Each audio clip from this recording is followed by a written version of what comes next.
Assalamualaikum warahmatullahi wabarakatuh. Perkenalkan, nama saya Fahri Almani dengan NIM 2307343 dengan mata kuliah pedagogik. Itu untuk pembahasan kali ini yaitu karakter dari peserta didik. Nah, untuk pengertiannya yaitu karakter peserta didik adalah ciri khas yang dimiliki oleh setiap siswa, baik itu dari segi fisik, emosi, sosial, dan cara berpikir maupun budaya. Jadi setiap siswa itu memiliki karakteristik yang berbeda-beda, dan kita sebagai calon guru atau pendidik itu harus mengetahui bagaimana karakteristik peserta didik. Karena karakteristik ini penting bagi guru itu untuk menyesuaikan cara belajar atau mengajar dengan kebutuhan siswanya. Selanjutnya yaitu ada ragam karakteristik peserta didik.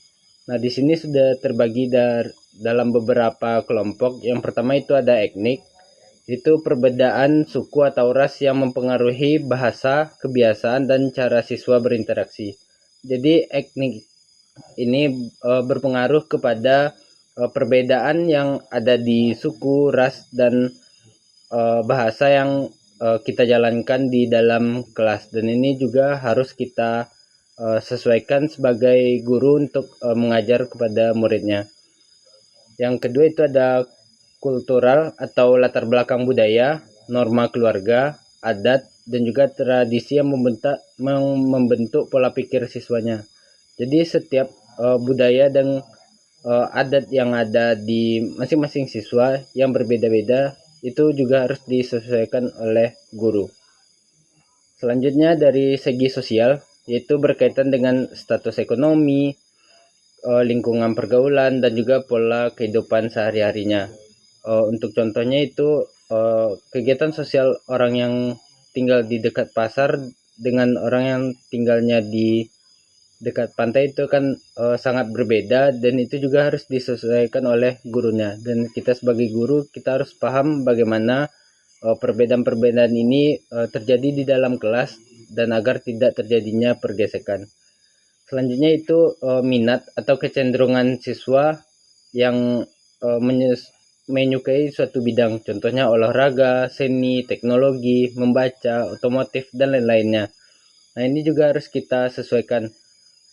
Sebagai guru kita harus tahu minat siswanya kemana, dan juga kita nantinya akan membantu mengarahkan murid-murid ini untuk mencapai minatnya tersebut.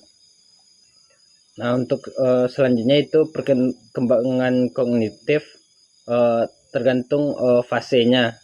Yang di sini saya merujuk kepada menurut Jean Piaget, yang mana itu dari usia 0 sampai 2 tahun itu disebut dengan fase sensorik motorik, yang mana belajar melalui panca indera dan juga gerakan.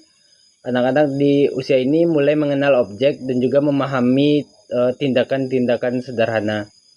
Nah, selanjutnya itu di umur 2 sampai 7 tahun yaitu disebut dengan fase praoperasional. Nah, di fase ini murid itu akan mulai berpikir secara egosentris, yang mana mulai menggunakan bahasa, namun logikanya masih logika-logika sederhana. Nah, selanjutnya itu perkembangan di fase usia 7 sampai 11 tahun, yang mana fase operasional konkret.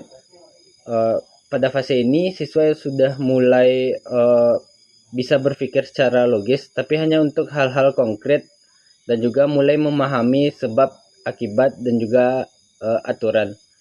Nah, selanjutnya di usia 11 sampai 15 tahun yaitu fase operasional formal, yang mana siswa mampu berpikir secara abstrak, membuat hipotesis, dan juga menganalisis secara logis, dan mulai memahami konsep moral yang kompleks.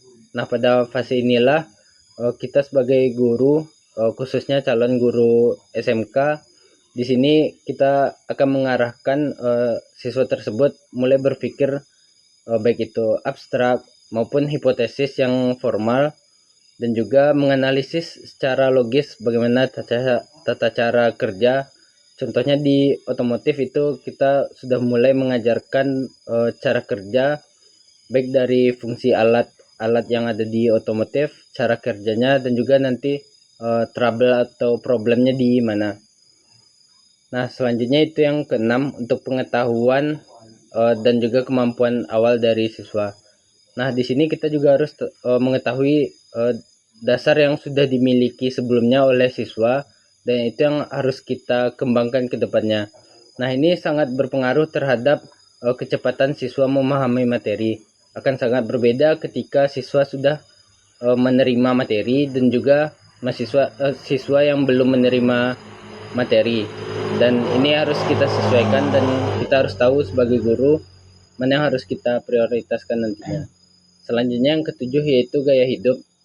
Gaya hidup ini misalnya contohnya itu suka melihat gambar, warna, tulisan.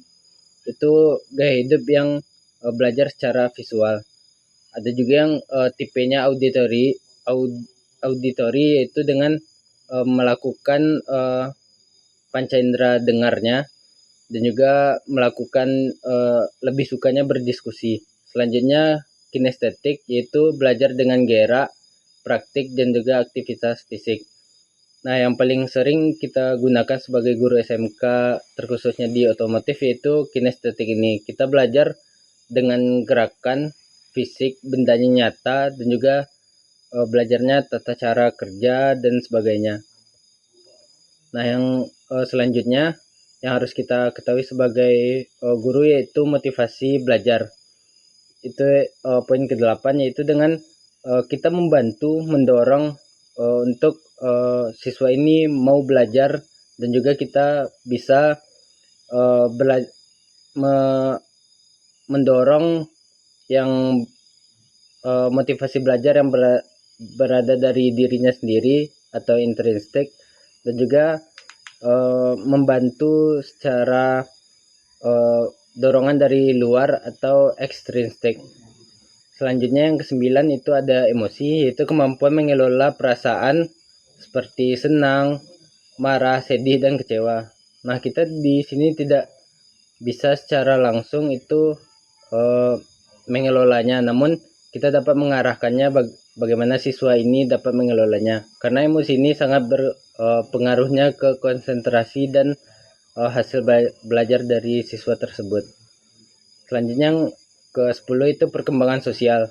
Nah, bagaimana siswa kita berinteraksi, bekerja sama, membangun hubungan, dan juga memahami aturan secara sosial. Selanjutnya yang ke-11 yaitu moral dan spiritual dari siswa. Nah, nilai-nilai yang buruk, kejujuran, tanggung jawab, dan juga keyakinan agama itu akan membentuk karakter siswa. Siswa yang sudah terbiasa dengan hal-hal buruk, maka dia juga akan berkelanjutan ke depannya melakukan hal tersebut. Nah, hal itulah peran guru di sana untuk meluruskan kembali apa yang dilakukan oleh siswa tersebut.